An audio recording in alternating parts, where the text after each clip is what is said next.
Get ready. This is going to be tight.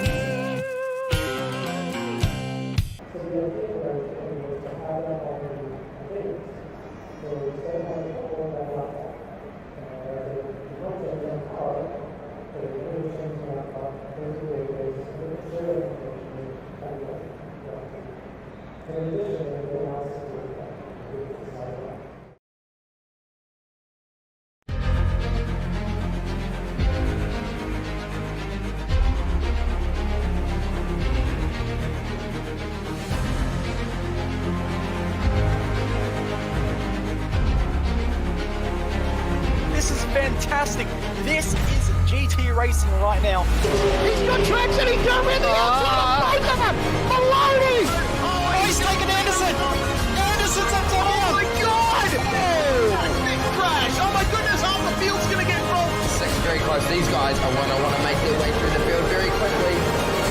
Oh, there we go! Oh no! That's massive! This is it! This is over! I can't believe this! Oh my God! God, what?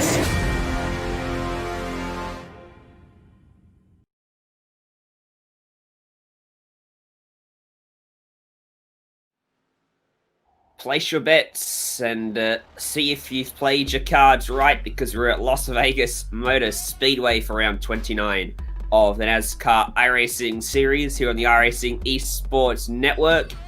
And today is going to be wild and something else, because these cars and this downforce at this track means full throttle for most of the way around this circuit all day long. So we are going to see some pretty crazy racing, and you'll see it all live thanks to SimSpeed TV. My name is Ryan Jones. Alongside me is Justin Prince, Jay Kennedy, behind the scenes, working the cameras on this one. Justin, we got some decent drivers racing with us tonight, but we saw the Cup Series on Tuesday, and even they had a big incident. And I think with how close they are today, you might expect the same today. Yeah, it was a pandemonium-filled race, so to speak, especially the second half of that night, because two things. One, lots of speed carried around the track, and two, tire sets. Multiple different teams ran out of tire sets during that respective race, and in turn, helped feed into what was a chaotic final 50-60 laps of that respective race. But tonight, different weather conditions, different time of day. As well, one extra tire set for the drivers who run in NIS this week, meaning these competitors, they're going to have a little bit more flexibility on the strategy, but also will be looking for redemption to try and see if they can find their way to victory lane tonight here in NIS competition. Qualifying, as always, is currently underway. Not sure how many drivers will see set times. We saw an unusual amount of drivers set times. Last time out, Pat Moose currently is the fastest of just three that have decided to head out and do some laps. Benson and Justice and Myers also join that list. 134 laps ahead of us, so we're going to need to see 2 pit stops in order to make it home.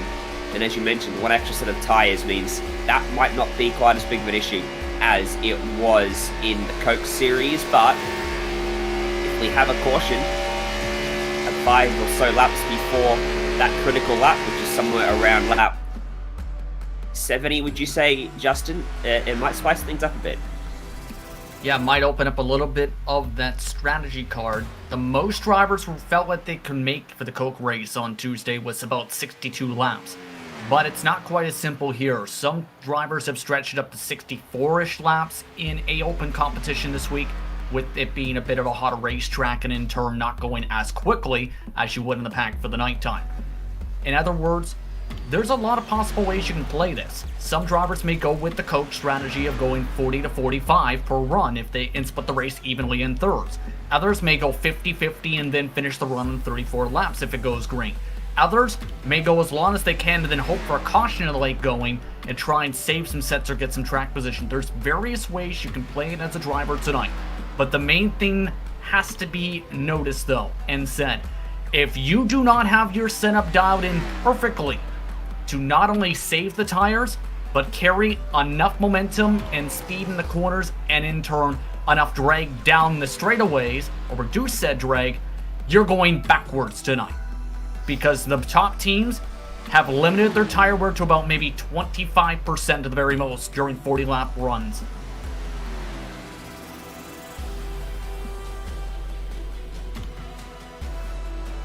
Being in the right place at the right time going to be critical as well. It might race a little bit like a Daytona or a Talladega, where sometimes you just can't go anywhere.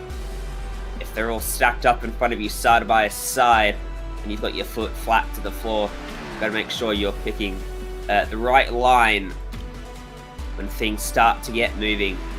Plenty of time to put yourself in that spot. With a couple of full stints ahead of us, Noshi and Walsh out there on the racetrack. A minute left in qualifying. He will just about get one lap in, and he should actually complete both his laps. We have over 20 drivers doing times in qualifying. It seems like the further into the season we get, the more drivers put times down in qualifying as he lifts off the throttle and goes 23rd. Well, track position's kind of important here in Las Vegas. We've seen that in the Coke race, but as well, you don't want to necessarily have to try and charge through 20 cars, do you not, Ryan? Because that chews up your tires, and in turn, also risk overheating, trying to stay in the draft, and so forth.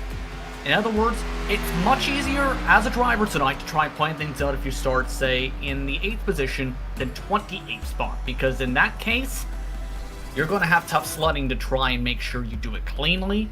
You don't get involved in any trouble early on in the race, which has happened in some cases with cars set up on the looser end.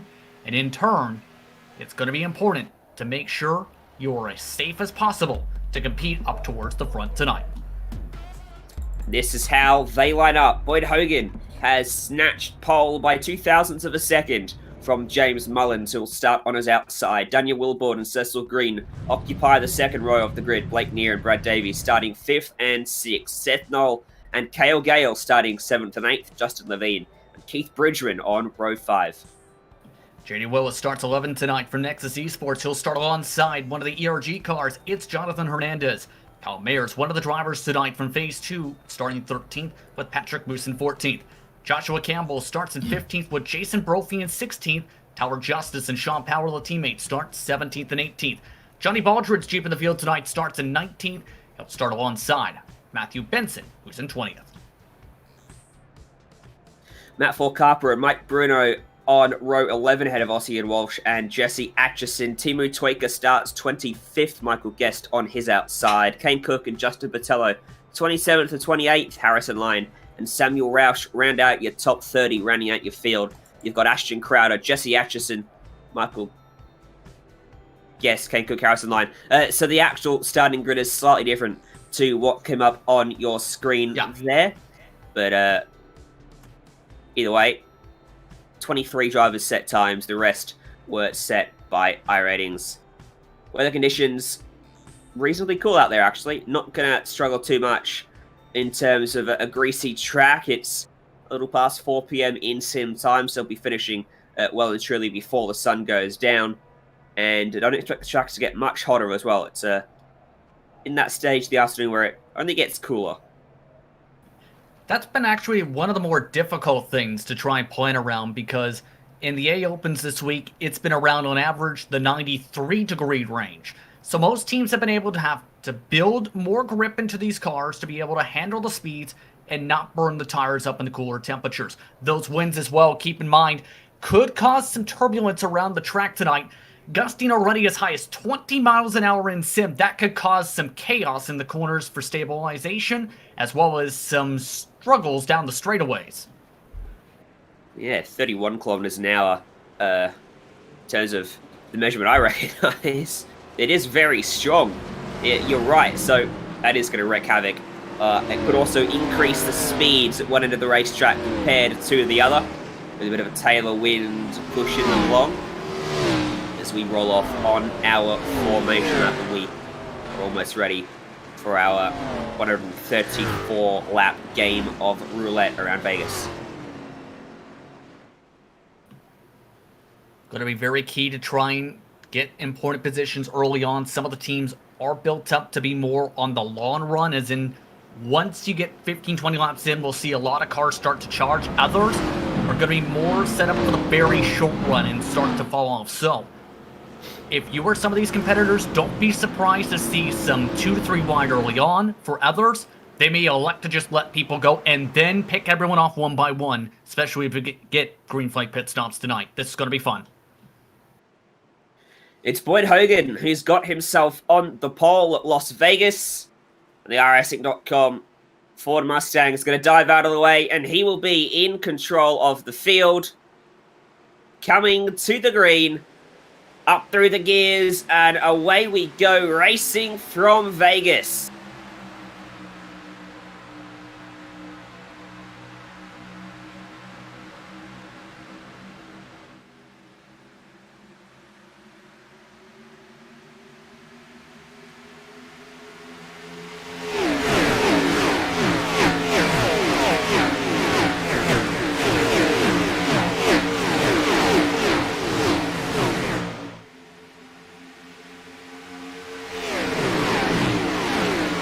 Lap one's going to go to Boyd Hogan, but James Mullins has got them all behind him. They are already 3 wide, a little bit further back, and they immediately decide not to do that. That was Cale Gale all the way down to the inside. And now Mullins is going to lose out as Daniel Wilborn gets to his inside out of turn 2. And you can see already how hard it is to pass if you're in the wrong lane as the inside fires off well through 3 and 4. The outside goes nowhere. Yeah, there were so many drivers I spoke with just prior to that Coke race who said in 1 and 2 at that time, if you weren't on the middle line, you were likely going backwards. But here's the thing, if you weren't on the bottom in 3 and 4, 2 in official racing this week, you're also going backwards. It burns the tires much more, and it's so difficult to build your car to handle the bumps in the middle of 1 and 2 right along the white line. So many of these teams are going to need to find a hole and get single file and quick. Otherwise, they're going to get freight trained, just like Mullins, who in his purple car has gone completely backwards by his 4 spots in the span of a lap. You can see the preferred lane, though. Boyd Hogan not running the bottom, opting to run a couple lanes up the racetrack. And, you know, that's where Mullins was running. But when you're side by side, the air gets taken off your car. It doesn't quite work out. Through 3 and 4, the lane is different. It's down the bottom side of the racetrack. And that's where Mullins was really hurting us. On board with Seth Knoll here to his inside. That's Jonathan Hernandez.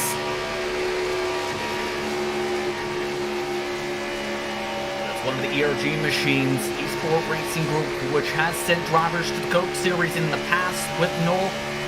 So expect the Nexus cars, though, to be good on the long run. That's where the focus seemed to have been for this week. Same for the Legacy Esports machines. They like to keep it calm and save tires for 15 laps, then start pushing and gathering up the speed. Compare that to Hernandez. He's been trying to make a lot of passes, has gained 3 spots, and seems to be really trimmed down for the straightaways to be able to gain time there. And then, in turn, has to back off the gas more than some of the others in the corner to match their speed.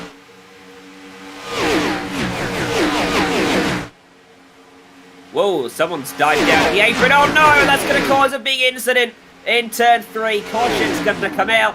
Keith Bridgman is involved, but he wasn't the catalyst. Someone had an issue and dove to the apron and couldn't keep it down there. That was Bridgman, actually, who was on the apron, and I think he blew a motor.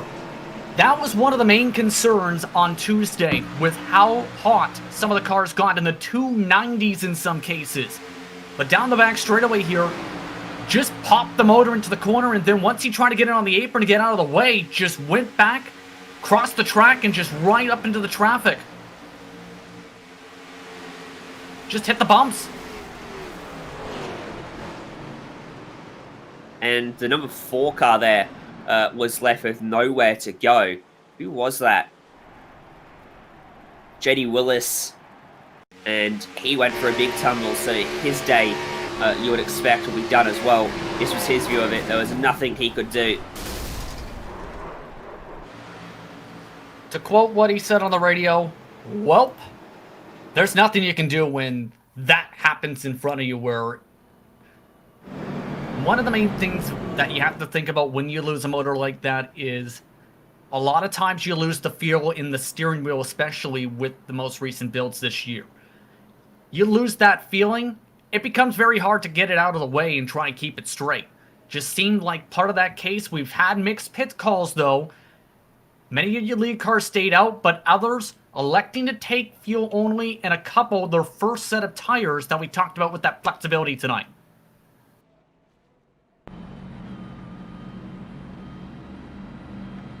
Yeah, so a few drivers down on pit road, Seth Knoll, Sean Powell, Matthew Benson, but most of the field electing to stay out, including Boyd Hogan and most of his fellow drivers up inside of that top 10. So, lap 7 brought us our first caution of the day. And you've got to wonder, that engine popped very early. Yeah, that's the main thing. The first 10 laps is when the engine gets the hottest. Drivers like Tyler Justice and Kane Cook also taking some time to get some damage repair done, etc. But to get to the exact point I'm trying to refer to, a lot of these teams go right up to the very limit, where in real life you may creep slowly to it. The thing is, you do what makes you the fastest, and if that is being at the razor's edge where you're just inside the temps, where you just have to save the tires and manage the temps for 10 laps, and in turn you're the fastest car on the track for the next 40, the top technical alliances are going to take that chance. Unfortunately for the case of Bridgman, who with Legacy Esports has been with that group for a couple weeks and has been showing some good speed this week, that wasn't the case and just couldn't get the temps, it looks like, cool down enough to where it couldn't pop the motor. We'll see if that means any other drivers decide to take a little bit of tape off their car, maybe, after seeing or hearing about that engine going this early on. But lights are out on the pace car, so we're going to go back green this time by. No change at the front. It's still Boyd Hogan. Daniel Wilborn was able to pick up a solitary spot, so he'll restart from the outside. Mullins all the way back in 6th for this one. He'll be hoping for a bit of a better launch than he got last time.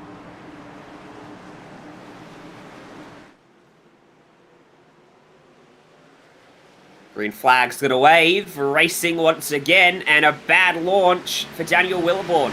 He is getting a big push from Justin Levine, trying to get him up through the gears. Struggle all week in official racing. Most of the drivers who are the control car have started in first gear, got an extra bit of boost to help that line. That just really helped Davies, Near, and a couple others get going. Already though, 3 wide for second. Blake Near thought about the middle as they came into turn 3. The idea became less favorable in his mind, and he decided to tuck back in behind Brad Davies. And Daniel Wilborn trying to side draft him down through the tri-oval. Works out for him. And look how high he's running. 1 and 2, trying to keep the momentum up as Boyd Hogan shoots up the racetrack. And Brad Davies trying to take the lead away for the first time today. Can we get a new leader here at Las Vegas through 3 and 4? Brad Davies to the front. I think Hogan just said, you know what, I know what speed you have in that car. I'm just going to let you go and see what happens for this long run. If you fight too hard, your car is going to feel the payment for it. Specifically in the later part of the run where you're going to be really snap loose on the chassis or the tire on the right rear, or very, very tight on exit. So Hogan, I think, just playing the cards right where, why fight it? Why aggressively fight for this spot when you can save the tires now to focus on the big picture? He's still to the outside of Brad Davies, though. Pretty good lap for him up top. And across the line, there was only 3,000th of a second to separate them. I've noticed a few drivers as well having a bobble here through 1 and 2. Mainly the guys on the inside, just shooting up the track a little bit. At that time by Daniel Wilborn had one. Now, what's the story there, Justin? Well, one is the bumps, which really destabilize the cars. Some teams have built their cars for the bumps. Others go to the middle line to drive around said bumps. It's much different from February, where you would arc your way down the track and still go along the bumps as the best line around. So in turn, that's part of it as well. Just how the chassis are built to be able to sustain speed. If you don't have your car set up to where it minimizes tire wear and ends up in turn maximizing the amount of speed you can have through the corner, you're likely going to feel a lot of struggles tonight throughout this entire race, especially in the long run. And that's where I think right about now is where a lot of these teams will start seeing that point in terms of green flag laps on the tires, 15 laps in. It's a stalemate right now between Brad Davies and Lloyd Hogan. Neither of them finding much ground on the other and remaining side by side for the lead of the race. And Blake Neer has not really been able to do anything about it. Just sitting there in third watching and learning, seeing how those two lanes compare to each other. And he's got Justin Levine right in behind him. Jesse Atchison, meanwhile, up into 10th place, started this one from 32nd, finding big ground early on. Well, that's not a surprise, right? He's one of the drivers known for electing to start from the very back of the field. Nathan Lyon also in that grouping, as well a couple others like Oliveira and several others also cutting through. But for others, just getting to a rhythm. A lot of work was put in, for example, by some of the low-line cars you start seeing on your screen to try and figure out everything. Try different suspension, soft, hard, everything in between. Now that work's starting to show where their cars are some of the bigger movers as well, who started in the mid-pack. Harrison Lyon as well has come up from 35th, 11th. He's just gone by Jesse Atchison. And as always, he is flying towards the front of this field. Eduardo Oliveira in 18th. Started this one from 29th, so he's found about half of the progress he needs to get to the front.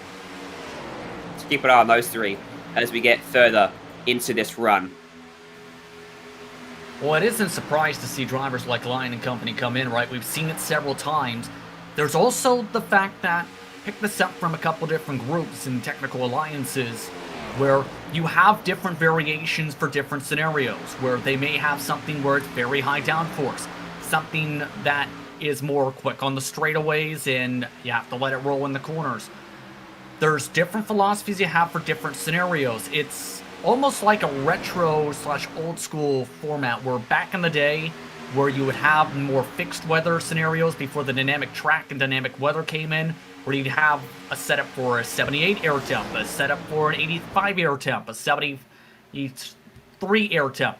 Now it's going back towards that where you want just a couple choices for different scenarios to feel, okay, will this car work? How will this car work versus this car, etc. To add this some extra data to get to.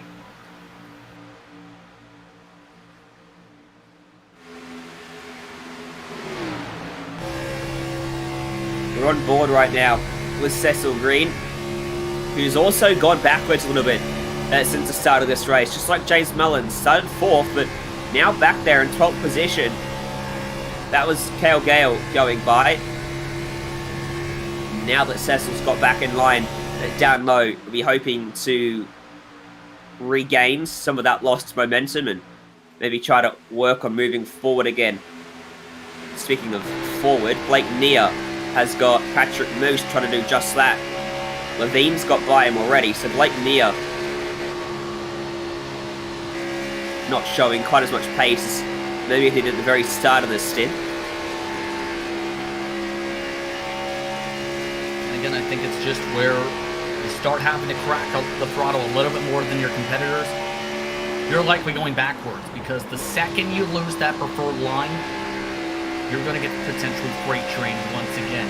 Moose showing exactly that, just has enough cut in the car to be able to hold enough throttle to just get to the inside of this 14 machine to be able to try and make the pass just like that.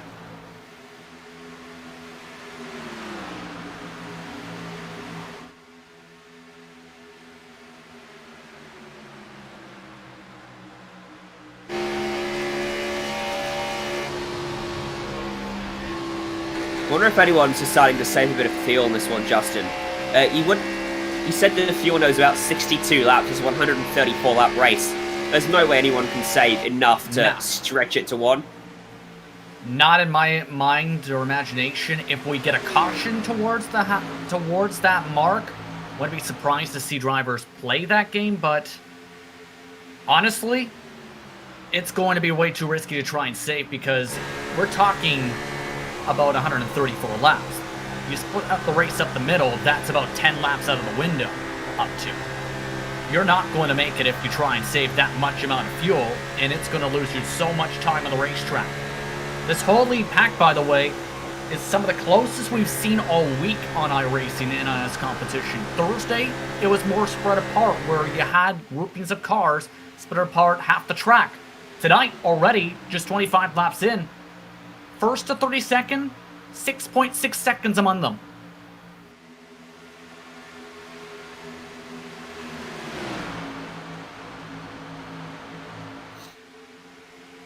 Brad Davies doing a good job now. After that many laps he spent in the stalemate with Boyd Hogan, he's now jumped away to a half a second advantage over Boyd, and I reckon he's probably broken free of that draft as well, so that's actually a positive for Boyd. It means his car isn't being affected as much. He's going to be able to save a little bit of his tyres without having to push through the air of that car in front. Means his fuel is going to be up there though, so is Davies.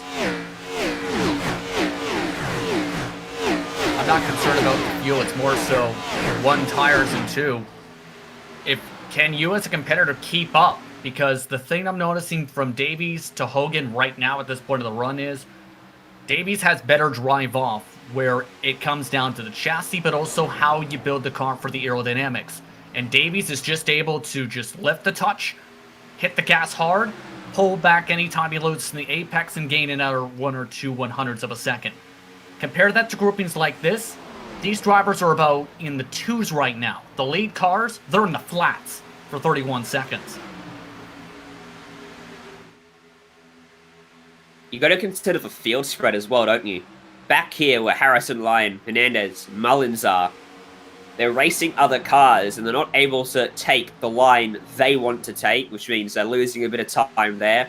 Plus the dirty air, probably affecting them a little bit as well.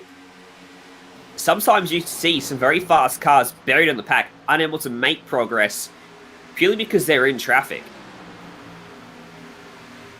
I don't know if it's too much of a factor tonight, but the thing is, it does in effect affect how much draft you get down the straights, as well as affects how much tire wear can factor in.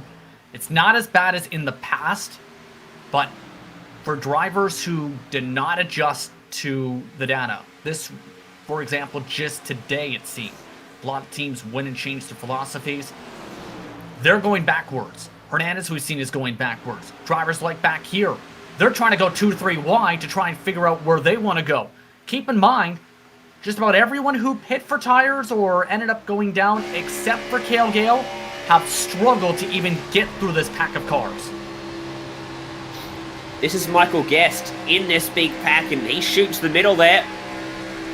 Now he's got nowhere to go. No, he's going to go low. All the way down to the inside of the racetrack. Up top, he's got the 32 of Jason Brophy. Ossian Walsh was one of the other cars he got by there, and he slides up in front of Brophy with a little wiggle as well. Slow progress, but progress nonetheless for Guest. That could have been a little bit ugly for the team doing esports and dead zone driver, but he's starting to catch up to the pace we've seen from Lyon early on. These cars seem to have, and we've seen this especially in the Coke race, be better from this point of the run all the way up to pit stops. Once the track rubber's in its well, it fits perfectly. For example, remember when Lyon led that lap before the first big one of the race at Las Vegas on Tuesday? He was as far back as 16th during that first green flag run. That's how much that setup dropped off, and in turn, once the tires bounced and balanced back, charged back forward. And here is Harrison Lyon. The gap opens up for him on the low side, and he's able to get underneath. Matt Forcapa. Cale Gale in front of him, punching the hole for him. And James Mullins looks like he's starting to come back. He's not dropping off, that's for sure, like he was earlier on. He's at least holding station, and I reckon he's got a little bit of pace still left underneath that purple machine. If he can just find some clean air to work with. Yeah, if anything, I feel like he's just trying to sort out, can I get myself past this low-line racing machine in front of me? That's Matt Forkapa specifically, who's up in the top 3 in the overall standings. So I think, again, just Mullins is trying to play this out, pick his spots. You don't want to just plow it on in and try and set it in. That's where you can just overheat that right front. You overheat the tires too much, you're not getting them cooled back down enough to where you have that peak performance you're looking for. Speaking of performance, Hogan's closed back into under 4/10 again on Davies, up at the front. Yeah, I just saw that. His car's starting to come back to him. Last time by, Davies was able to respond to Hogan's advances, but through 1 and 2 on this lap, it's come down again. So I wonder if Hogan was just saving his tyres a little bit over that early phase of the race. Behind them, Patrick Moose and Justin Levine. Moose is coming forward. Remember, he got by Nia. Now he's got by Levine. So his car's working nicely. Though he's 1.3 seconds back from the lead, so maybe a bit too much left to do to get up there before caution comes out. And behind them, Cale Gale had a slide coming into turn 1, and that's all the invitation that Harrison Lyons needed to get by him down the back straight. Levine taking the spot right on back with the pull of the draft once again. But the more they fight like this, the more it just hurts them by about a 10th or 2 a lap. So they need to be smart on these moves. But in regards to drivers like Gale, that's where if you push too hard, trying to take advantage of tires, you're going to feel the payment of them, right as I said at this point. And Gale, he's drifting around the corners behind them in this next group, just about 4 tires drifting tiny bits each. These cars are meanwhile up in front are just planted, Ryan, to be able to roll their way around the bottom of the track. Yeah, the setup's working very nicely. Davies has definitely responded. The gap's opened up now between those top 2, and we'll see what Levine can do. Looks like him and Moose might be pretty closely matched when it comes to pace, because they've swapped positions a couple times now. So you're right on board with Blake Neer. Mullins has got by him through 1 and 2 on this lap. So it does look like he is indeed starting to come back forward. Like I said, lots of teams have focused for this point of the run onward, where if they can gain the time back here, they're happy. If they lose time here, they're spending the next 3 hours rebuilding their entire setups, most likely, if you are a well-organized technical alliance. So in other words, say you're like the Cecil Greens, or the Daniel Wilborns, or the Joshua Campbells of the world. You're tearing your car apart and trying to figure out, how am I going to get this speed? Otherwise, I'm going to get smoked the next time we go to a 1.5 mile circuit on the service. Look at that. Matt Forkapa running the low line, while everyone in front of him runs the middle lane through the racetrack. Now, I wonder if that's a one-off, or if he's committed to doing that. And if he is, what could be the reason for that? I actually found, and I tried this myself doing this at times, where you take a certain line, if you have a certainly built type of set, you can actually balance the tire wear by charging the corner and then trying to go up the track. Yes, it loses you time, but it just, at least, from me at least, depending on how well your car is built, can balance out that tire wear. It's not something I recommend you do, Ryan, as a driver, but it's something where it's an option to make sure you're not slipping and sliding, trying to get around that second groove, and in turn trying to get the right front to catch back up. Well, he didn't do it that time by, and he's not done it this time by, so maybe it was a one-off. He's tucked back into the tyre tracks of Blake Neer and everybody else. Side by side back here, Ashton Crowder starting to make some progress through the field, and they got tight coming into turn 3. That's Eduardo Oliveira, who has to lift off to let him go, and in the process, Michael Guest says, thank you very much, goes by as well, and Timu Toika will make it 3 for the price of 1. Yeah, that was a little bit dirty there from Crowder, just late arced him. He was going to make the pass regardless. Instead, he said, you know what? You hold me up, I'm going to cost you time.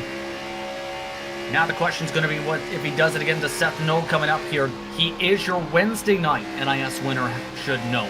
Or he had a fairly dominant performance, led more than 60 laps. Here he goes. Switches to the inside of Seth Noel, who took a very late arc into turn 3 there, which gave him momentum coming out of the corner. And into turn 1, able to run the middle lane. That allows Guest to get to his inside. Now they'll run side by side, although Guest might just tuck in behind him here at through 3. Crowder's able to cover him off. So these two now coming together in unison, and you can see how that one spot has cost Noel a lot more. And again, just like Eduardo Oliveira found out, it's 3 for the price of 1, because Timo Tsuika went through as well. Next up, Jonathan Hernandez in this fight, but we're just about towards where we're expecting pit stops here. Now the question's going to be, will drivers go with the 50-50 and then 34 to the end? Will drivers try and stretch it, or will they go for the undercut? So far, no one's peeked their way to the line quite yet, but a massive block by Crowder trying to get the push from Guest here. And he's going to get it, and they'll use the top side to navigate their way by Jonathan Hernandez, who backs out of the throttle and lets them go on by. I think we might see drivers go a little bit longer, because we did have that caution, which would have enabled them to save an extra couple of laps, maybe, under that yellow flag period, as Guest just got by Crowder, who let him do so. We look back to Patrick Moose, who, well, had decent short mid-run pace. The long-run pace, though, I think isn't there. After Levine got by, Harrison Lyon also went through, Cale Gale's also gone by, and James Mullins is not far behind. And the spread has already increased. Remember, we talked about just 6 seconds separated the front to the back after only 25 laps? It's already up to 14 seconds. Back to Johnny Baldridge and Jay Bo. So this field's spreading itself apart. It doesn't help when Baldridge has a crushed in front nose. That's going to make it so difficult to try and pull. While for Jay Bo, just it seems his technical alliance has missed the set this week. He may be able to make a couple changes down on pit road, but if your set's too far away, there's not much you can do without a full rework down in the garage. Atchison, just behind these guys, has got inside of Matt Forcarper. Wasn't able to make the move stick, though, through turns 3 and 4. Or 1 and 2. Look at this, though. Again, Mullins just able to get better rotation compared to some of his teammates right now. Just Levine in that same scenario where he's losing time to Cale Gale. So that rotation has been so key and such a talking point. If you can't carry about, give or take, right now the top speeds in the corner, 164 miles an hour once you get back on the gas, you're not looking good as a group right now on old tires. If you're having to back off to, say, the 160s, or it bogs down off the corner, you're not going to have a pretty time, as pit stops may be starting. The 21 of Wilborn has just called him. He's going to come in. So, lap 50. Daniel Wilborn dives to the lane, and he is the first driver to do so. Will this trigger a chain reaction up and down the order? Started this race from 30. He's got good outright pace, but didn't have much in the way of race pace, it seemed. Not certainly the challenge of the lead, as this is looking a little bit dicey, and it is dicey now. They're 3 wide. Kane Cook goes right down to the low side of the racetrack. The 28 says, hell no. No thanks. I thought Hernandez was going to turn himself across the nose there. I don't think he realized how close it was. Oliveira just couldn't back off as quick, but Kane Cook, no surprise. If he feels he's got a quick car, he's going to take it 3 in this type of situation and push. Just drove right on by him. This is just the second half pace coming back in. I think Hernandez overcompensated that time, went way up the track in 1 and 2. Michael Guest is back on the bumper. Not of Ashton Crowder, but this time he's trying to force his way by Jesse Atchison. He's helped Atchison make the move before Carper, and now he's going to get by him pretty easily down in 1 and 2. So that car working really well. Look out for Michael Guest as this run goes on. Ashton Crowder isn't making progress quite as quickly as him anymore. As for Carper's going to fight back in Atchison, Crowder goes by Nia.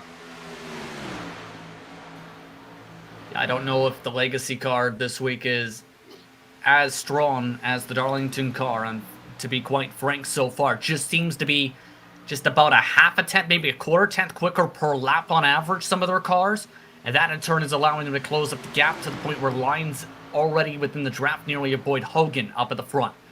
So while Hogan's focusing on this 88, that 6 is just creeping back on in and closing it up more and more to the point where he's either been dead even or quit the back for Carper. Got hit by Blake Nia because he had to check up to avoid the left-hand door of Ashton Crowder, and that's going to drop him half a dozen spots. Let's take a look at this replay, and there's going to be some tempers from this. Crowder has been... Oh, he actually got help from near there, yeah. Matt Forkaba just started to slide, it looks like, a little up the track and got some help from behind. Yeah, being pinched down by Crowder. He had to, I think, back off the throttle more than anything, and that's why Nia ended up in his bumper as we ride on board, looking over the rear bumper of Eduardo Oliveira's car. And we should look to the right, because right there is Brad Davies coming up to lap him.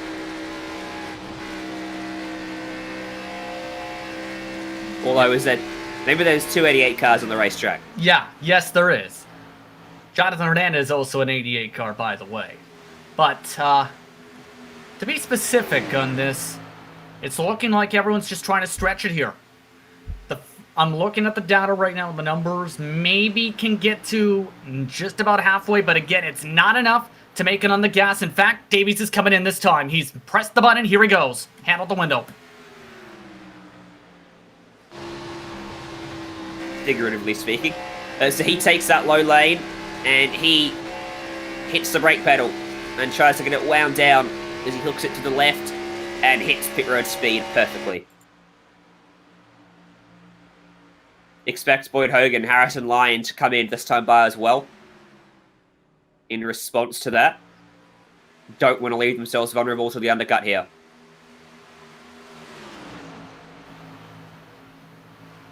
Yeah, the undercar has been decent as Hogan's going to come in this time by. Some other drivers have discussed potentially going for the overcut. The risk is, with the equalization point being essentially 31.1 to 31.3 for the best of teams with this type of track for NIS, you're going to have to think about that on how you try and time up the stop. You go too long, you're likely going backwards. You go too early, you're getting freight train. So Lyon did not come in, but Hogan did, of course. Patrick Moose and Justin Levine also pulled the trigger and came to pit road. Don't think Daniel Wilborn will be a factor in this because he missed his pit bay, had to reverse it up. So he has been out there quite a bit longer on those fresh tyres. You'll definitely find a gain of some description. As Samuel Roush, running in 13th now, gets by on the inside of Sean Powell. And Jake Hickson going to follow him through. No pressure. Just have to make sure you're on your best behavior tonight. If any tempers fell out, this is the guy who's going to punish you for said tempers. One of the members of the iRacing staff, and someone who's going to be very, very keen to keep an eye on stuff like that. Now keep an eye as well, though, for some of these cars once they come off the pit lane. For drivers like Mayers and company. The fresher tires, they're going to have about a second or two faster per lap times. You don't have to draft either, though, at the same time. You're likely losing time in the long run.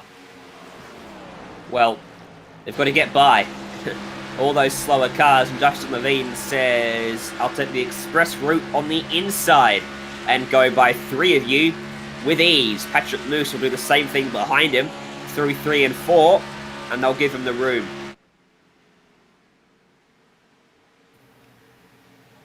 As Eduardo Oliveira comes in, Harrison Lyon also in the lane. James Mullins as well coming down and in. So they're gone as long as they can. Still a one-stopper from here, but this is still a decent amount of flexibility. Now if I'm Cale Gilville, he might be able to go a little bit longer because he did take tires. He says, I think at the same time, though, I don't want to lose the time. He's just going to sacrifice it. Blake Nia pitted a lap before Mullins, Lyon, and Co. Cale Gale got it slowed up pretty nicely. Everyone's got down to pit lane relatively cleanly, which is good to see. Still waiting on Michael Guest, Kane to come into the lane. Kane Cook as well. And Ashton Crowder. All those guys that started in the 30s, Justin. Yeah. Over the radio. The crazy thing is, Kane Cook's apparently struggling with turning. Doesn't look like that car's struggling with turning in terms of the pace and the positions gained, because I wish I had that car if it's struggling to turn, because that car probably would run away. Here comes the pit stops, though, once again. I think he nearly got hit behind, Roush did, by the car behind him. Looks like they escaped it, though. No damage I can see on either of their cars. Joshua Campbell also in the lane. There's Brad Davies. Still the lead car. Once it all shakes out, it would seem. No one would have been able to jump him. Yeah, Hogan actually lost 3 seconds in the exchange with the offset for the pit stops. So might be able to just try and run away. It's down to already 2.1 seconds all of a sudden, though. And closing in fairly quickly, just 1 lap difference on the tires. So plays as, again, some of the drivers who came down and topped off still going like Guest and company.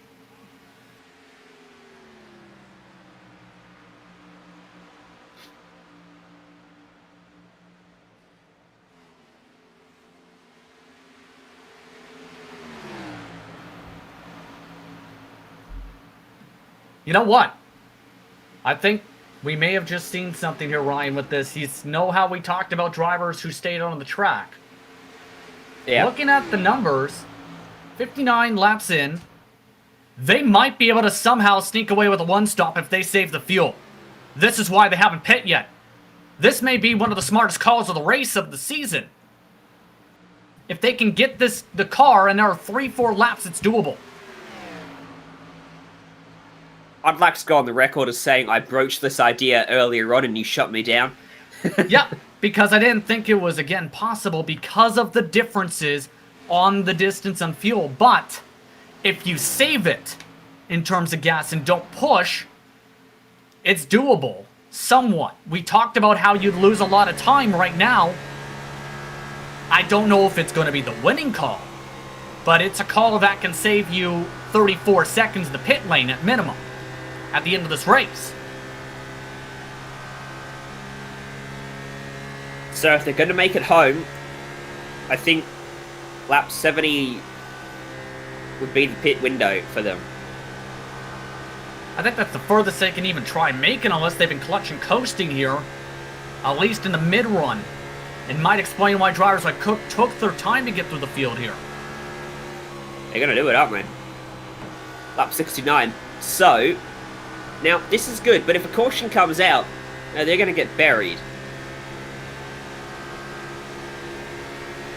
Because they're going to fall a long way back, aren't they?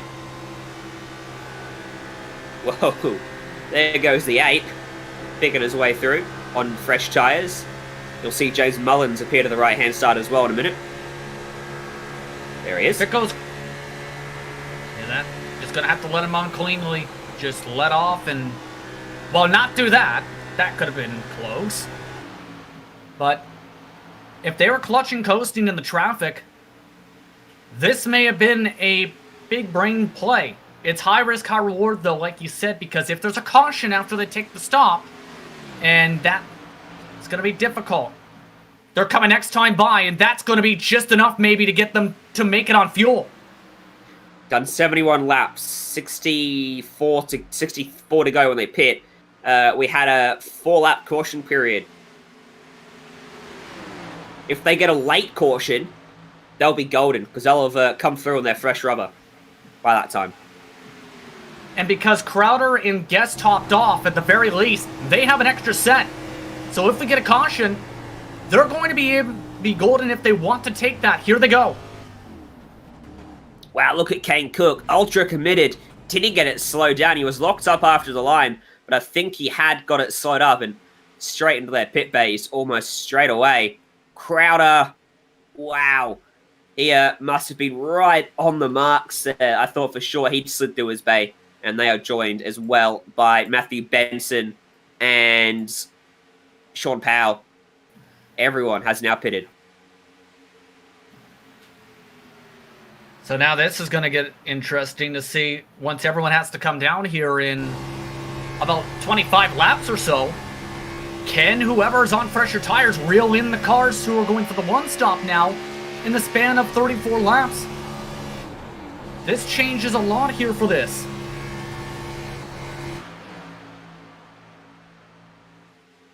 A director saying that Moose was clutching there. I couldn't hear it. But if he is, I don't see the point because temps. The temps. Yes, if you clutch and coast, it cools down the oil temps. If that's what we talked about with the tape. If you don't do, that's one of the ways you have to cool it in the traffic. So I think Moose may have put on a lot of tape for this car, and in the draft and short run, he has to do that to make sure it doesn't pop. And it helps him in turn for the straight line speed for this run. Just be quiet then. This is why I'm not a pro driver. Jesse Atchison is about to get by Timu Toika. That's for 8th place, right there. Seth Knoll behind as well, as Jonathan Hernandez following closely. So Brad Davies leads by 2.4 seconds over Boyd Hogan. Harrison Lyons 5.5 back in 3rd. Kane Cook's last lap was a 29.642. That is 2 seconds quicker than what Brad Davies did. So give him 10 laps, and he is going to be all over them.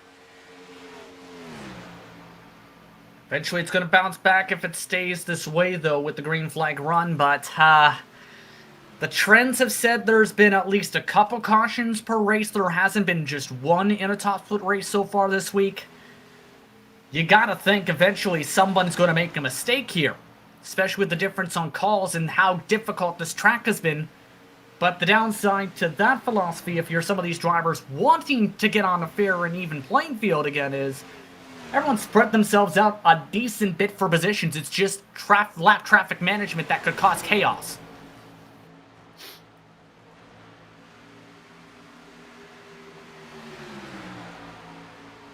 Ooh, that's very tight, isn't it? Coming off turn 2. Glued to the bumper of Seth Knoll. It's going to help him retain that spot over that car down low. No, there it is. There's the contact. Hernandez up into the fence. No way. 24 spins. Does he stay off the track, Ossie and Walsh? Yes, he does. How on earth did that not bring out the caution? I don't think they went around, and that's going to cause some frustration. We talked about a bit of the struggles with some of the ERG cars earlier. Hernandez especially fell off a lot. I think he loosened up the car, and here's the tough part. If you've got a tight chassis, you try make an adjustment to the spring perch, it's going to cause that to drift like that. Just drifted right to Walsh, and just Walsh is the innocent bystander there as Hernandez really got snappy loose right at the corner where it just locked up the chassis at the back end. Well, it is Friday night NIS. We've been breaking trends all season long. So, every race has had more than one caution. This might be the one that has just one. It's certainly been one of the cleaner races of the week, I would say, all season long from what we've seen. Strength of field 5,500 as well, which is right up there. Yeah, and the thing is with aerodynamic damage here, you get any type of damage, it's like a parachute, as we've talked about. But the main key thing too, you get quarter panel damage. That compounds the issue at these types of tracks with this package. One little curl up can cost you half a tenth. One massive curl to the right rear quarter panel, if you make contact with the wall or in a car, can cost you up to 3/10 as it completely shreds your right rear off because it just takes all of the downforce right off that tire and all the side force.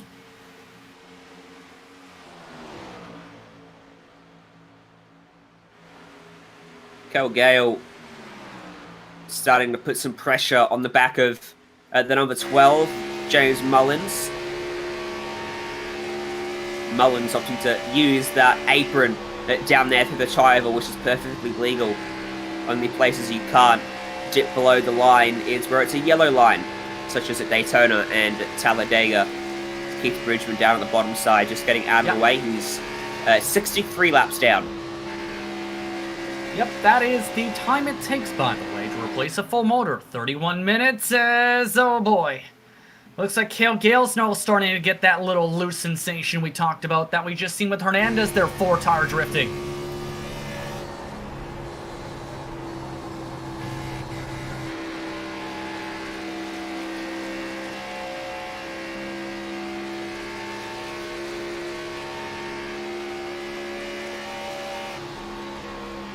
Alright, what are the lap times then for our late pitters, Guest and Cook? 30.8 and a 30.8. Davies a 31.0. So already the lap time is starting to equalise. Well, like I said, that was to be expected, but again, this is the long con where wouldn't be surprised to hear these drivers clutching, coasting in the middle of the corner in the next few laps or so if they haven't already. Make sure they just get enough. You can with the daytime, as we talked about, though, with it being not as quick speeds compared to the 190s from the nighttime, to be able to make it at 64 at the very most. So they're right on the money to make it on the gas. But the cars to watch on this strategy still. Crowder, along with Bruno and Powell. The downside for Bruno and Powell, they're a good 11 seconds behind these cars. And Crowder as well. Look how far back he is. 6 seconds back. If memory serves me right, I mean, it often doesn't. I don't think he was that far back before they pitted. Yeah, he was about 2.5 seconds back at that moment, but his pace has just fallen off quicker than the dead zone machines, and it's been the case all season. Where we've seen that Trouble Hernandez just lost several spots, by the way, on the racetrack, and he is dropping like a stone on the pylon all of a sudden. I think he had to let by all those cars, and that could have been disastrous if he was in the wrong spot. In fact, he's having trouble even turning the car.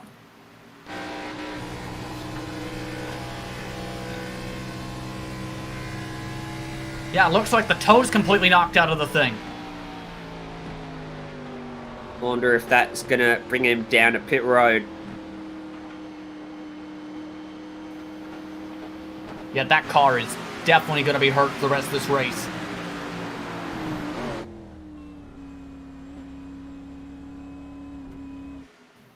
And normally you adjust the offset on your steering wheel once you get your chassis all built up to adjust for how straight you want the wheel to be, or to be dead on straight. You don't want it to be about 11 o'clock. As Harrison Lyon is saying, it's Lyon's choice o'clock. Your winner of the California Clash, by the way, just a couple days ago.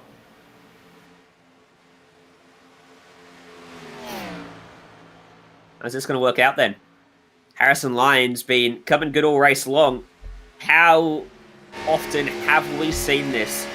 The very fast charge to the front of the field, and then slowly over the rest of the race, working himself up through the last couple of spots he needs, and then right at the end, emerging at the front of the field. 3.8 seconds back he is now from Brad Davies. Boyd Hogan will be sitting behind him, hoping to try and learn something about what Lyon might be doing differently. And we might discover, though, that his setup is just a bit better.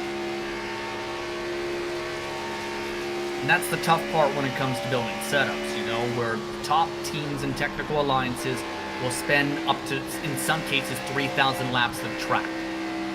The tough part is to be able to try and catch up if you're not in said groups, or in turn may not have the same markers. Some teams may find ways to not show that same speed, so to speak, so you can't copy and duplicate it. If you make it easy for you, your competitors to just take a picture and look at how the back end of the car even looks, they can guess how it looks in the span of 30 seconds. That's been a talking point from some of the big groups. So that's the tough part on how do you catch up, is You just have to put in laps and seat time and get more and more data to figure out, well, will this adjustment work? Will this adjustment work, etc. As we take a look at that train for fifth again.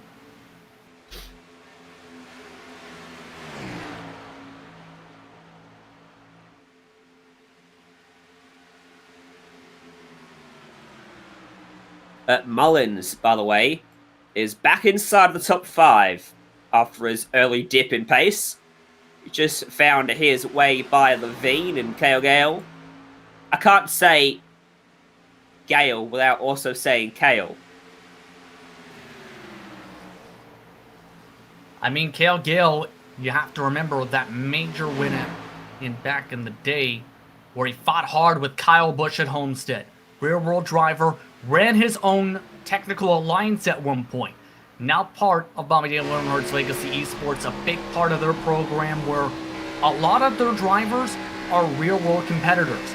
They recently expanded to build a short track program and a road course program.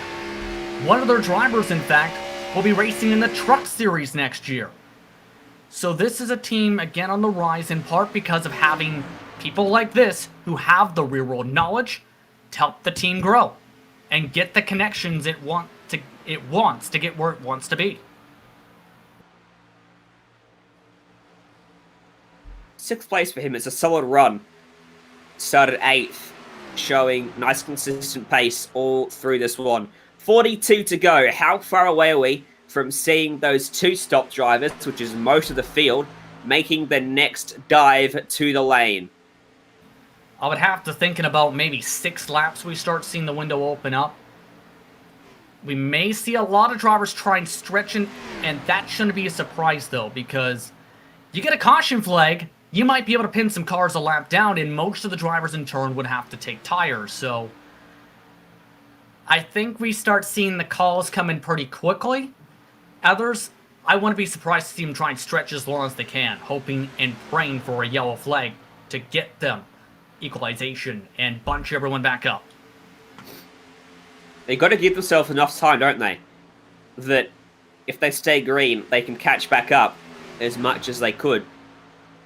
But they can't leave it too late as well. Otherwise, yeah, they can't go too early, I mean. Otherwise, tires will start to plateau out again.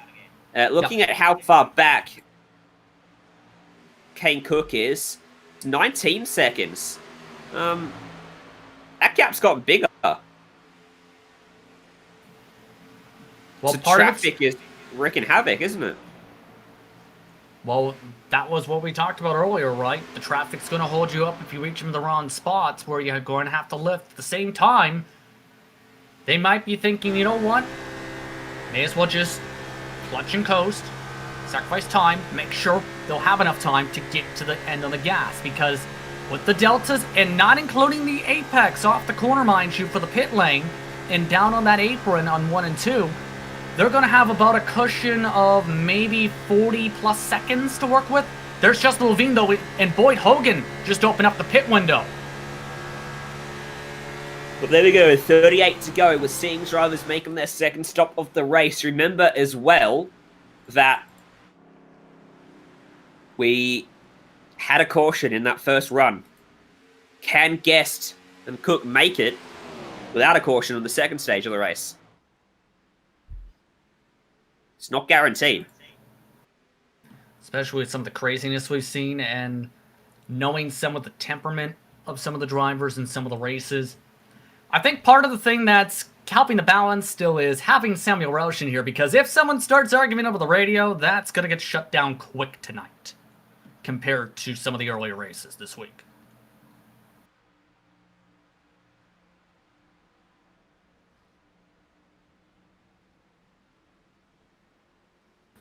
Looks like the Nexus car's coming in, at least one of them. That's the 19 of Patrick Moose. Got it slowed down nicely. They're all getting down to pit road. Very good today. Good to see. Timo Toika's on the lane as well. Austrian Walsh as well. Johnny Balderidge. All of them taking 4 tyres and 2 cans of fuel. Here's 10 of love. Looking high on Eduardo Oliveira. Not finding much progress there. These two will be part of the group that pits early here. Or, well, pits again, I should say. But not this time by. Aaron Mullins wanting to pit this time by as the leader is in. Davies and Lyon are both in their lanes and boxes.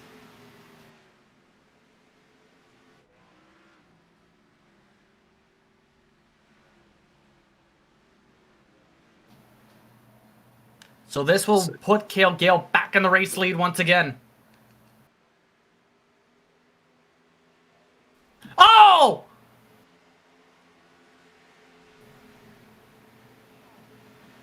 Unbelievable! What in the world? Dude. So Mullins must have realized he's not going to make it into the lane there, and thought he was going too fast. He's had to abort it, and well, you know what? You know what he did, Ryan? If we could get another look specifically from the front nose, there is a bump right at the pit lane entry where if you don't arc it right and you hit the splitter on the bump right about here, the car shoots up the track. Hit that bump, tried to save it, and unfortunately, I believe that was the 24, just hit him in the back end hard as he tried to avoid getting demolished. Ossian Walsh, for the second time today, is the innocent victim in a crash that does not bring out the caution. Here's his view of it. He knows Mullins is pitting. He's going to be out of the way. Oh, no. There's nothing he could do about that. Absolutely nothing. They're probably having that discussion on the radio, but Walsh is probably thinking, if it rains, it pours, and now tonight, now it's going to be pouring damage repairs. On the bright side, Tanner Love's in the lead. On the dark side, the one-stoppers are right behind him as Cale Gale's off and away, who just avoided that carnage. So, first car that has pitted, Brad Davies. 20 seconds behind Guest and Cook. That's how far back Guest and Cook were on him before he pitted. They gained 5 seconds and then stopped skating anything. Wonder if we'll see the same trend here for Davies. We'll get to about 15 seconds back and then start to fade again. Yeah, he's going to need to use those fresh tires and quick. It's 18 seconds, the gap between him and Guest and company. At the very least, I think he gets to Crowder. But from that point on, it's the question mark of will the tires burn out too quick to get up to Guest and Cook because they're likely going to fall off maybe to the 4s and 5s like they are now. Maybe get a little worse. It just depends here on how this all fares out as Hickson's off and away. Because there comes a time when the tyres plateau, and then the lap times remain the same pretty much eternally until you really use up the last tread on those tyres. Because Tanner Love right now is holding his ground in front of Michael Guest. He's on that two-stop strategy. What did we talk about again before with the draft and fuel mileage? At this point, Guest is just riding the draft, I have to think. It's just watching where cars like this go, because if they try and fight these cars or don't pay attention to their mirrors or they make a one bad judgment call move, that's going to spell craziness and in turn completely botch their strategy. You can see a slight advantage that Guest has coming out of the corners. He's able to put the power down a little bit earlier. That was very evident through turn 4 that time.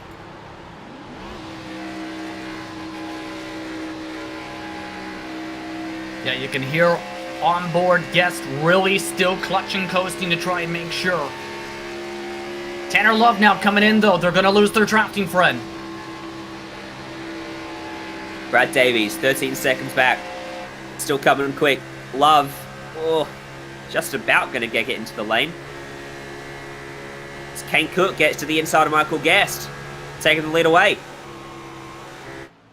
It just took advantage of Guest having to get off the gas, and now he's trying to run off and away and get some distance. Now the only cars in front... Go ahead. 30.1 for Davies, 31.7 for Cook. So Davies' time is still blisteringly quick compared to those top two. He hasn't found that plateau yet.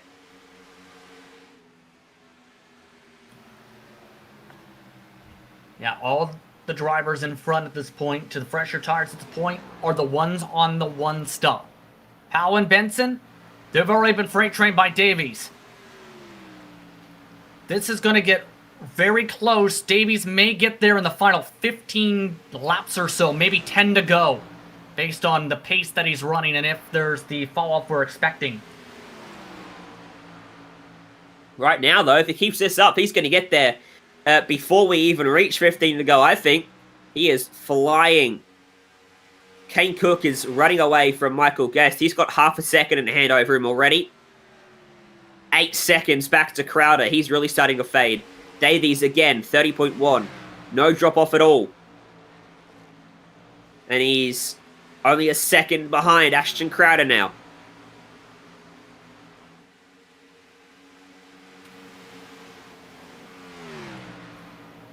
Yeah, as long as he doesn't get held up by the traffic here, I think he's in decent shape. And the traffic's going to try and slide up. Smart move there by Crowder. Just slide up, out of the way. Still plenty of cars, though, separating the top cars and the rest of the field. Lapped cars are all that stand between them now, but a lot of them, as you say, Brad Davies, he lost 2 tenths there behind Crowder. As they come off of turn 4, had to just check up, I think, as Crowder moved up the road. Wow. Davies is looking strong. 24 to go. He's got plenty of time up his sleeve. 30.5. The times are starting to fade. This is the concern now. And he still has Blake Neer in front of him. Still has a couple other cars at least in front of him. It's not going to be an easy task to even get up there to have a shot, let alone try and fight for the race win. He's got Blake Neer, Kyle Myers, Tanner Love, and Jesse Atchison between him and leaders at the moment. And then any other cars that leaders put a lap down between now and then. 30.6.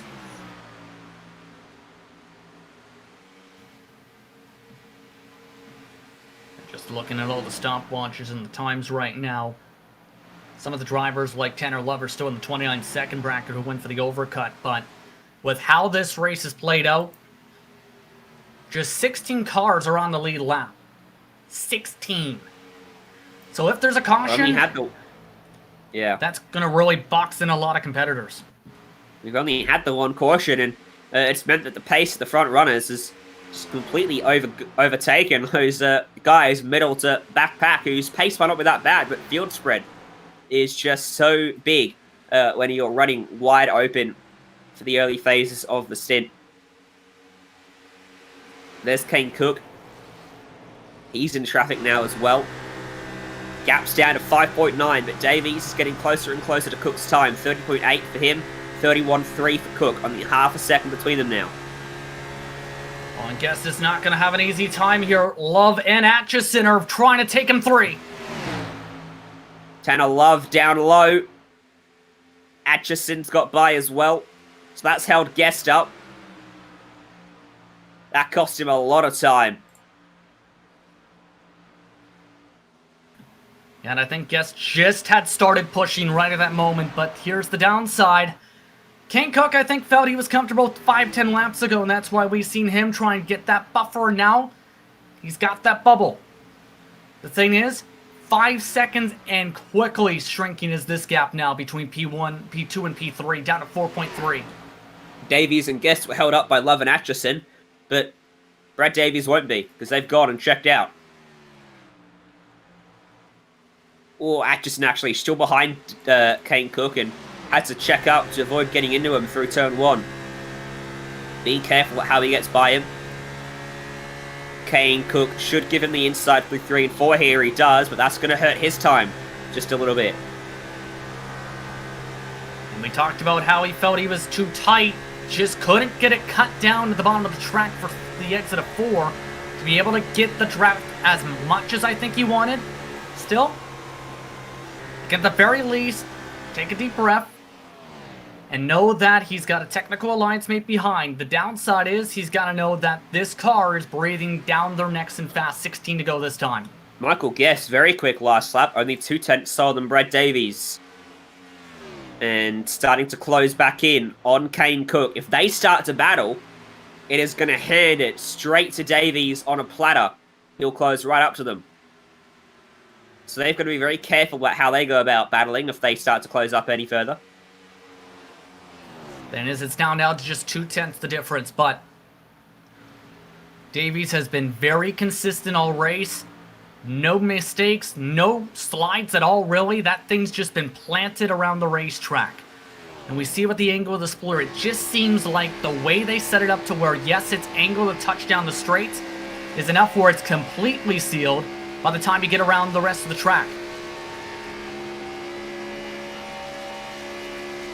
Kane Cook responded to Michael Guest's pace. Brad Davies is now in traffic. Kyle Myers right in front of him through 1 and 2, holding him up.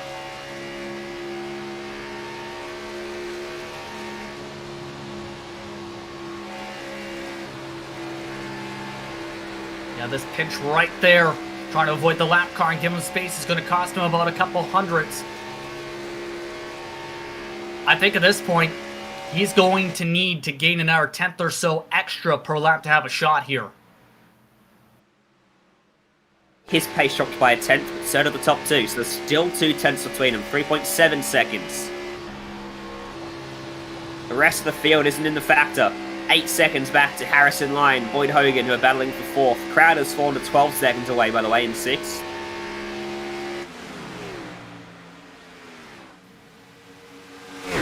Crowder's car's just falling off a cliff to the 31.9s in some cases with the traffic, but the thing is with King Cook here, yes, he's getting dirty air, but at the same time, you don't have a draft here at Las Vegas, it loses you a couple tenths down the straights. If he loses Atchison here, I think that's where Davies may start to dig again. Well, Davies is losing time right now. Jake Hickson just went by them.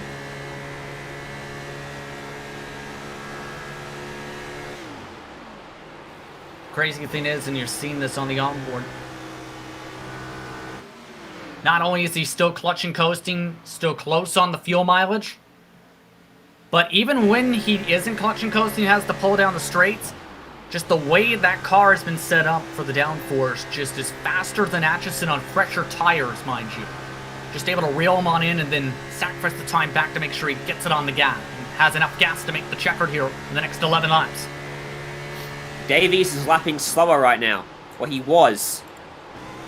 But he lost quite a bit as Jake Hickson got by, and here comes Michael Guest with the run out of turn 2, looking low on Kane Cook for the lead of the race, and Cook's going to let him have it. He knows if they battle that Davies is going to be right there. 10 to go this time by. Now does Guest have enough? We've seen him fall off a little bit. You'd have to think that he was trying to save there as well, but it's still about 3 seconds to cushion with the drafting partner, as Boyd has had to come down for a problem. Now, Boyd was part of the two-stop strategy, so it's not a fuel issue for him, unless somehow he didn't put enough fuel in the car when he pitted. So that's disastrous, and that ruins a solid top 10 run for our pole sitter. 9 laps left. It's Michael Guest by 3/10, a 31.3. Plays a 31.5 from Kane Cook. Brad Davies a 31.09. He's in the draft with Hickson. Is that helping him or hurting him? You're gonna not believe this. Apparently Hogan and his crew never gave him gas. So the pit crew having a problem in the sim just cost him a top 5. He's gonna be fuming. Maybe he forgot to ticket or something. That's bizarre.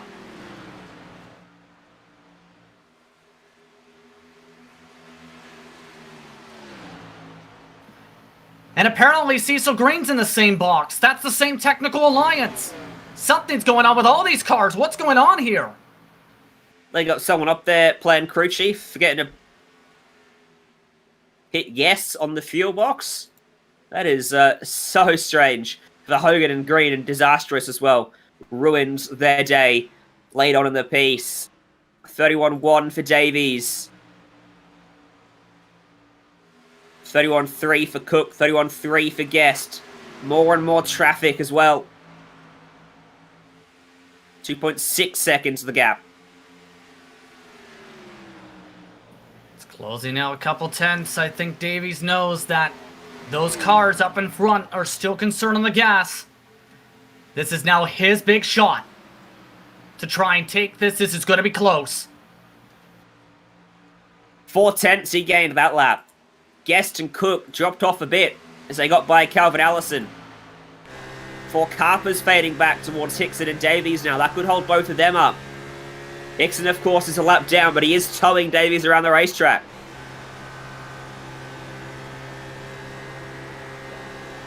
Quickly running out of time. Gap's 2 seconds. 5 to go as they cross the stripe. The thing is, Davies has to get by 2 more lap cars to have a shot, and he is actually using them as a pole. Hickson and Matt Forcampa.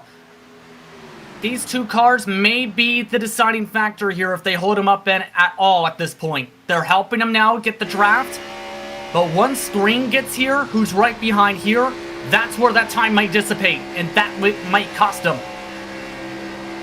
Off of turn 4, Davies has to check up as Forcampa slid up top. Green goes by straight away there, and now Davies is inside of Hickson. Will Hickson let him have it?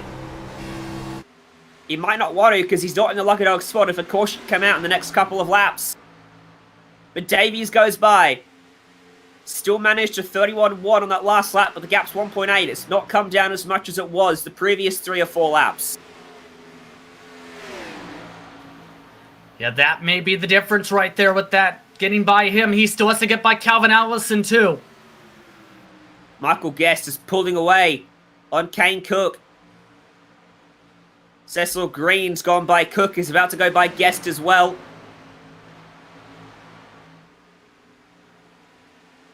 They're still lapping slower, but I think Davies is not going to have enough time. He's going to end up coming short here. He's got 1.6 seconds and only 2 laps to pull it in. Michael Guest leads us. And now he has to get by Atchison.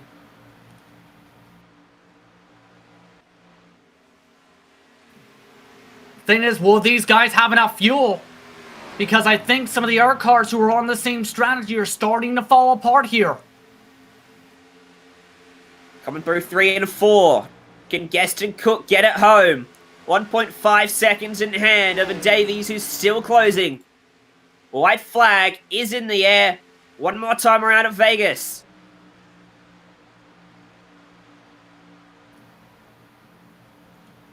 At this point, they may have to clutch it and try and hope it rolls in some case. I think they may have saved enough, though. This is going to be tight.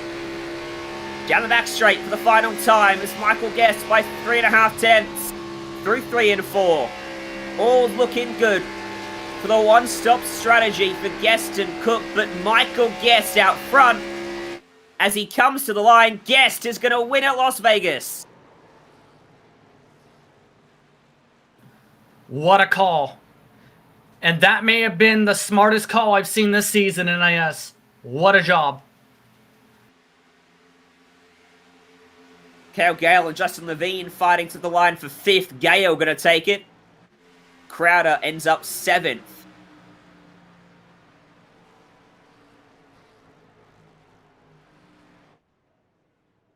So the one-stop only worked for 2 of them. Davies and Lyon finishing 3rd and 4th. Lyon was charging at the end. That's a technical alliance clinic. Dead zone 1, 2, 3, 4. Torched the field. Just absolutely demolished them tonight. As the guest celebrates, let's take a look at our full results then at the end of 134 laps at Las Vegas. 134 laps. The gap was only 2 tenths of a second for Michael Guest over Kane Cook. Brad Davies home in 3rd. You might be disappointed with that. Close, but no cigar. Harrison Lyon 4th. Cale Gale 5th. Justin Levine, Ashton Crowder 6th and 7th. Patrick Moose takes 8th ahead of 10-11 Seth Knoll. 11th spot tonight, Sean Powell, one of the drivers, trying the one stop to get it to the end after the quickie caution. 11th is where he finishes in front of Timo Toyka by just about 8/10. The last drivers in the lead lap, Oliveira and Benson.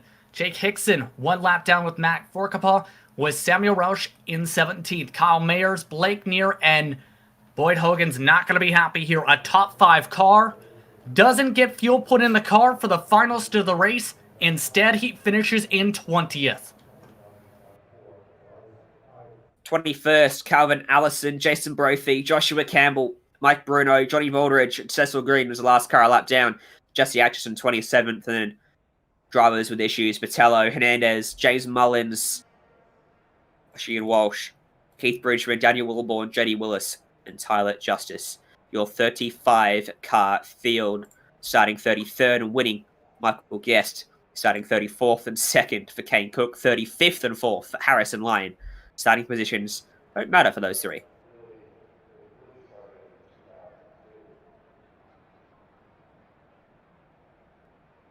So at the end of this one, it seems that the one stop is the way to go at Las Vegas. That one caution that we had at the start of the race was enough for Guest and Cook to save the fuel and save enough to get there to the end, even without a caution, in their second stint. We are going to wrap things up then at the end of this show. Make sure to go and like some Speedy Sports Network on Facebook, Instagram, and Twitter to stay up to date with all of our latest broadcasts. Make sure you tune in at the same time next Friday night, 9 p.m. Eastern Time, here on the iRacing Esports Network for the next round of the NASCAR iRacing Series. 5 rounds left to go. But tonight, though, from myself, Ryan Jones, and Justin Prince alongside, and Jay Kennedy behind the scenes, thank you for tuning in. We'll see you next time.